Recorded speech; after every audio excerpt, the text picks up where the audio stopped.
ধন্যবাদ। এই আক্রমণের বিষয়টি সম্পর্কে আজকে বিস্তারিত জানতে পারবেন যারা এই আক্রমণের শিকার হয়েছেন আছে ভাই, তাদের থেকে। আমি কোনো আওয়াজ করি নাই, রুমে আমি বসেছিলাম। তারপরে আমি দরজাটা খুলি না বিদায় ওরা দরজাটা ভেঙে ফেলছে। ভেঙে আমাকে আয়সা আমাকে আঘাত করছে এই জায়গায় স্টিল দিয়ে বাড়িতে। আমার খবর দিল যে ভাই আমাদের এক ভাইকে আটকে রাখছে, রাইসুল ভাইকে আটকে রাখছে ফোন সহ।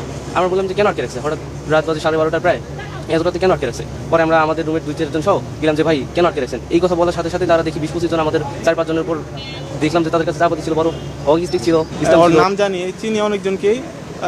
একজনের নাম হলো মেহেদি, ছাত্র দলের নেতা। সে আমাকে আয়সা, পরটা আমি বলতে পারি না,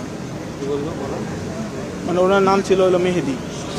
রোজা রমজানের সময়ে এই আক্রমণটা আসলে কি আপনারা কেমন দেখছেন, কি মনে করছেন এই আক্রমণকে? সবাই কমেন্টের মাধ্যমে জানাবেন। ধন্যবাদ সবাইকে ভিডিওটা দেখার জন্য।